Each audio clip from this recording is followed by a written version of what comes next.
नमस्कार दोस्तों, story world में आपका स्वागत है। आज की हमारी कहानी एक ऐसे बेटे की है जो कि बड़े भाग्य से मिलता है। पहले के ज़माने की बात और थी। तब के बच्चे माँ बाप की हर बात मानते थे और आज ज़्यादातर ये देखने को मिलता है कि माँ बाप अपने बच्चों के आगे अपनी मर्जी नहीं चला पाते। ये कहानी हातिम की है जो कि बचपन से ही यारों का यार, और अगर कोई पंगा ले तो हातिम से बुरा कोई नहीं। हातिम पढ़ने लिखने में बचपन से ही पीछे था। तो चलते हैं हातिम के बचपन से अब तक के सफ़र पर। हातिम के अब्बा काम से घर आए तो हातिम की अम्मी से पूछा, आज तुम्हारा नवाब स्कूल गया था या भटकता फिरा अपने दोस्तों के साथ? हातिम की अम्मी हातिम का पक्ष लेते हुए बोली, मेरा बेटा रोज स्कूल जाता है, जैसे आप समझते हो वैसा नहीं है हातिम। अपनी अम्मी का लाडला बेटा था हातिम, लेकिन कभी कभी उसकी बदमाशियां इतनी बढ़ जाती, उसकी इतनी शिकायतें आती कि हातिम अपने अब्बा से पिट जाता और उसकी अम्मी भी कुछ नहीं कर पाती। हातिम के दोस्त भी बदमाशियों में उससे भी 2 कदम आगे थे।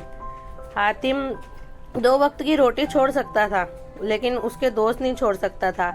हातिम के अब्बा तो हातिम की हरकतों से तंग आ गए थे और हातिम को अल्लाह भरोसे छोड़ दिया था।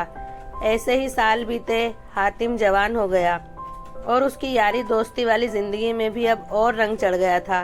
ख्यालों के शहर में रहने वाला हातिम और उसके दोस्त सब दिन भर कोई ना कोई काम करते और रात को सब दोस्त मिलके शहर के चक्कर काटते, देर रात तवा पार्टी करते। जिंदगी के असली रूप से बेखबर ये जवान लड़के जिंदगी को खुल के जीते थे। इनका रूटीन इतना ही था कि सुबह को उठना, काम पर जाना और रात पड़ते ही दोस्तों के साथ आज़ाद परिंदों की तरह उड़ते रहना। हातिम और उसके दोस्त एक दूसरे पर जान छिड़कते थे और अपने घर वालों के लिए तो ये सब अजनबी जैसे थे। हातिम के अब्बा ने एक दिन हातिम की अम्मी से बोला, सुनो, ये रखड़ेल की शादी करवा देते हैं, अपने आप सुधर जाएगा। जितने भी यार दोस्तों की गैंग बना रखी ना इसने, सब गायब हो जाएंगे। देखियो मेरी बात मान। हातिम की माँ इसके वास्ते एक छोकरी ढूंढ। इतने में हातिम घर में घुसा और बोला, अब्बा तुम्हारे को मेरे दोस्तों से क्या दुश्मनी है? जब देखो जब मेरे दोस्तों के पीछे पड़े रहते हो। हातिम के अब्बा बोले, ए दोस्तों वाली ना देखा हो तो अभी एक एक करके सबकी शादियां होने दे, फिर देखिए एक भी दोस्त देखने नहीं मिलेगा। इतना बोल के हातिम के अब्बा चले गए। हातिम बड़बड़ाने लगा, ये अब्बा की केसट शादी पे काहे को अटक जाती है, बोल के वो भी चला गया। दोस्तों की टोली जमा हुई।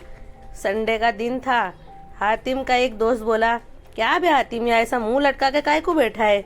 हातिम बोला, जाने देने यार, मेरे अब्बा को, उनको तो आदत पड़ गई है, मगज फिरा नाकते हैं, जब देखो शादी शादी।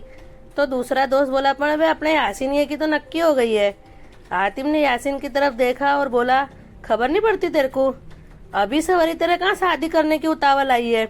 यासीन बोला, मैं क्या करूं, मेरी कोई सुनता ही नहीं है, अब तो मेरे शादी करनी पड़ेगी।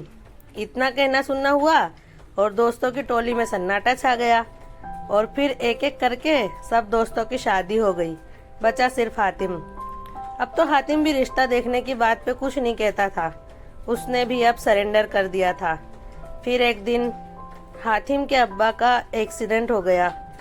हातिम अपने अब्बा को हॉस्पिटल लेकर भागा। उसके अब्बा का ऑपरेशन हुआ।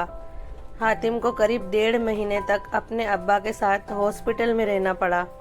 हातिम के अब्बा को जब घर ले जाया गया, उसके बाद भी उसके अब्बा चल नहीं सकते थे। उनका इलाज ठीक से नहीं हुआ था, उनका ऑपरेशन फेल हो गया था और दोबारा ऑपरेशन करने में भी डॉक्टरों ने गारंटी लेने से मना किया था। हातिम की अम्मी को भी घुटने की तकलीफ थी, इसलिए अब उनसे भी घर के काम नहीं होते थे और हातिम अपनी अम्मी को काम करने भी नहीं देता था। हातिम अपने अम्मी अब्बा को ऐसे संभाल लेगा, इसका हातिम के अम्मी अब्बा को अंदाजा भी नहीं था। हातिम ने अपने अब्बा की जी जान से खिदमत की। हातिम के अब्बा कभी तो सोच में पड़ जाते थे, क्या ये वही हातिम है जो बात बात पे चिढ़ता था, कोई बात नहीं मानता था। आज हातिम रातों को जागकर भी अपने अब्बा की देखभाल कर रहा था। हातिम और उसका छोटा भाई मिलकर घर भी चलाते हैं और हातिम घर चलाने के साथ साथ अम्मी अब्बा का ख्याल भी रखता है।